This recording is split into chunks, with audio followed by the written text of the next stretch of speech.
como estudar sem edital. Pessoal, essa dica aqui vai ajudar a maioria das pessoas porque a gente não está tendo, muito edital, a maioria dos editais estão suspensos, editais não estão saindo, então essa dica aqui vai ajudar provavelmente quase todas as pessoas, se não todas. Então é muito importante que você veja esse vídeo até o fim. Vou dar o 6º passo lá no fim. Se você não ficar até o fim, você vai perder um passo extremamente importante. Então não deixe de ficar até o fim desse vídeo, tá bom? Antes de prosseguir nesse vídeo, vocês vão esquecer, que eu também esqueço, não deixe de dar a sua curtida aqui e de se inscrever no canal, que isso aqui ajuda bastante a gente. Pessoal, olha só. Para você fazer um bom estudo pré-edital, ou seja, antes do edital sair, eu considero que 6 passos são essenciais e é justamente desses 6 passos que a gente vai tratar. Passo número 1. Crie o seu edital provável, o seu edital fictício. O que é isso, Thiago? O edital provável e o edital fictício. Como o seu edital ainda não saiu, você ainda não tem aquele conjunto de matérias que serão cobradas no seu concurso. Então é normal que você tenha que ter uma base para você estudar. Então você vai criar essa sua base. Por que eu não sugiro que você só pegue só o edital antigo como única base?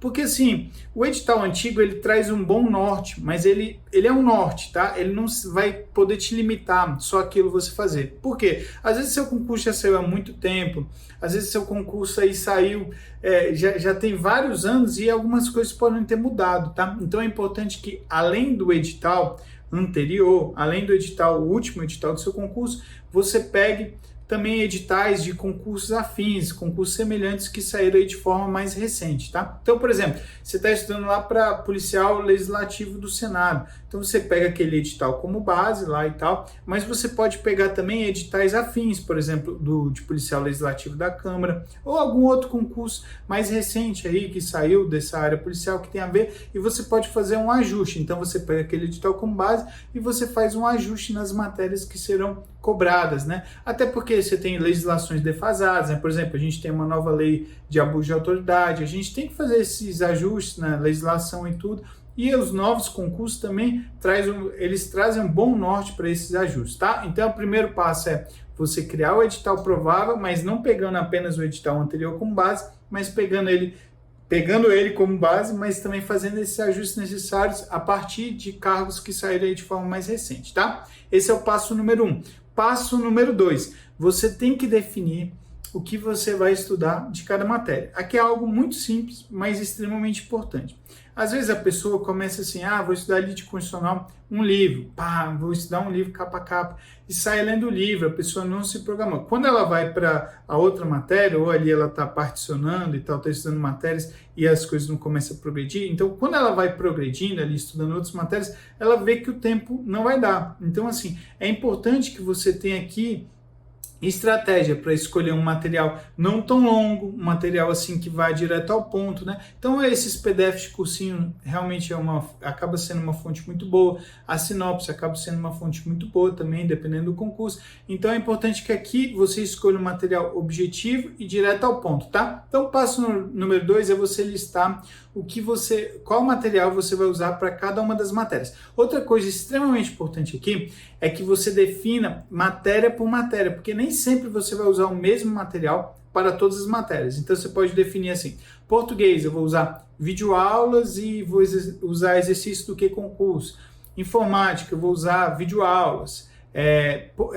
Constitucional, vou usar material de PDF, vou usar um resumo de alguém que lá e tal, entendeu? Então você vai listando matéria por matéria qual material você vai usar para o seu concurso. Isso aqui é extremamente importante, anotem, tá? Principalmente o edital fictício, esse passo, deixem registrado no Word, no papel, mas é importante que vocês tenham anotado, senão isso vai acabar caindo no mundo do esquecimento, tá bom? Passo número 1, edital provável, edital fictício. Passo número 2, definir as fontes para cada matéria. Passo número 3. Aqui você já vai falar mais, a gente já vai falar mais do planejamento, separar quanto tempo você vai ter disponível até a prova.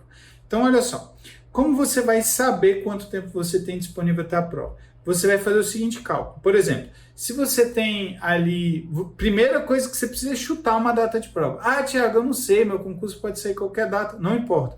Você tem que fazer um chute de uma data, tá? Então, por exemplo, você acha que o concurso vai ser daqui a 3 meses e você, depois de sair, você tem mais 2 meses até a prova, ou seja, você tem ali 5 meses. Você estipula uma data. Na dúvida, estipula para uma menor quantidade de tempo, é mais importante. Tá, depois de você estipular esse tempo até a prova, ou o tempo, né, ali em meses, você tem que ver em horas quanto aquilo vai te possibilitar de estudo. Então, por exemplo, uma pessoa que estuda 4 horas por dia, de segunda a sábado, ela estuda 6 dias por semana, 4 horas por dia, 4 horas por dia vezes 6 dá 24 horas por semana. Isso no mês dá em torno ali de 100 horas, né? Que você pegar 4 semanas, um mês tem 4 semanas, multiplicar 4 semanas pela quantidade de horas de cada semana, ou seja, 24, tá? O pessoal que não é da matemática não se preocupa não, que isso é muito simples, é só definir a quantidade de horas no dia, depois multiplicar na semana e ver quantas horas isso dá no mês. Você vai ver que esse cálculo dá mais ou menos 100 horas no mês.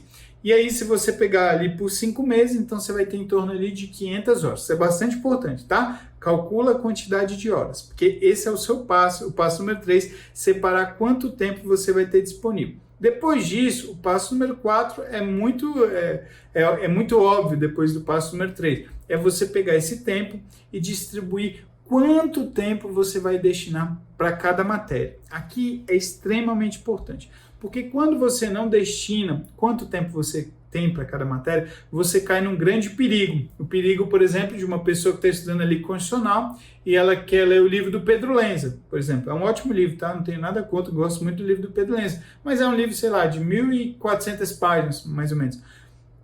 Aí você pega um livro daquele tamanho e vai ler. Quando você chega no fim do livro, você nem revisou, nem fez exercício e gastou ali 100 horas do seu estudo, por exemplo, tá? Uma média em geral.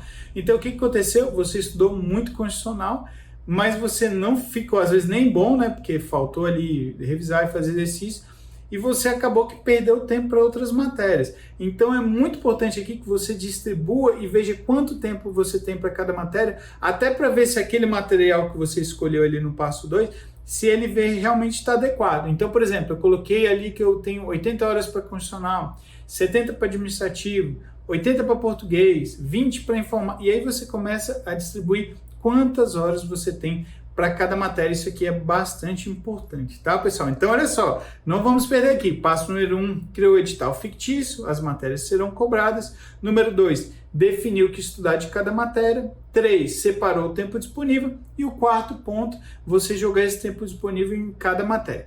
5º ponto, aqui é algo muito importante também. Você vai pegar cada matéria e vai distribuir dentro dessa matéria quanto tempo você tem para exercício, quanto tempo você tem para revisão e quanto tempo você tem para avançar na matéria, né? A ordem deveria ser essa, né? Deveria ser quanto tempo avançar na matéria, quanto tempo para revisar e quanto tempo para se exercitar, ficaria mais óbvio, tá? Por que isso é importante? Para a pessoa também não separar 60 horas para constitucional, por exemplo, e ficar 60 horas estudando e não deixar um tempo para fazer revisão, um tempo para fazer simulados, né? Não deixar um tempo para fazer vários exercícios da matéria. Então é muito importante que você defina tempo a tempo o que você vai fazer de cada matéria, tá bom? Pessoal, olha só, esses passos aqui são extremamente importantes. Se você deixar um desses de lado, você vai acabar que pode ser prejudicado e não fazer uma preparação totalmente efetiva. E aqui é o 6º passo. O 6º passo e o último passo é o passo do ajuste. Por que o ajuste é tão importante, tão essencial, tão fundamental? Porque, olha só, aqui a gente está falando de edital provável, a gente está falando de expectativa, a gente não está falando de uma realidade concreta, mas de uma realidade necessária, né? Então, você não tem como ter certeza das matérias que serão cobradas, você não tem como ter certeza se aquele prazo que você botou de 5 meses, vai que passa ali 5 meses e o seu edital nem saiu, tá? Ou vai que passa um mês e o seu edital sai. Então, você vai ter que fazer os ajustes necessários, seja após edital, aí com certeza você vai ter que fazer muitos ajustes. Às vezes não tanto, né, se as suas apostas foram certas, né, e tal, você talvez não vai precisar de fazer tantos ajustes, mas é importante essa parar depois e você pensar tempo a tempo. Esses ajustes, eles são necessários? Eu preciso de dedicar mais tempo para uma matéria? Eu preciso de dedicar menos tempo para outra matéria? E aí você vai ajustando de modo que esse seu planejamento ele fique da forma mais correta possível. Tem muita gente que chega para mim e fala, Thiago, eu não gosto de fazer isso porque para que eu vou planejar se algo não é certo? Mas é aquele negócio, né? Se a gente não sabe o direcionamento, se a gente não sabe o que fazer, se a gente não sabe como agir com cada matéria, quanto tempo precisar de cada matéria, o que fazer, a gente pode cair num grande risco, que é o que eu falei, de você pegar um livro capa a capa, e de você sair lendo, de você deixar um monte de coisa de lado. Então é importante que você, meu cara, faça todos esses passos que eu falei e depois vai ajustando. É muito melhor do que você deixar aí ao vento e tal e achar que as coisas cairão do céu, tá bom? Porque não cairão. Então aqui falei, né, de forma assim, destrinchada, os 6 passos que você precisa para fazer uma boa preparação pré-edital, tá bom? Não deixe de deixar sua dúvida aqui, tá? Não deixe de falar o que você ficou aí com dúvida. Também não deixe de curtir e de compartilhar. Vou deixar aqui embaixo também meus links para vocês me seguirem no canal do Telegram e para vocês também seguirem lá no Instagram, tá bom, pessoal? Então deixe aqui seu comentário. Espero aí que você coloque em prática todas essas dicas. Grande abraço!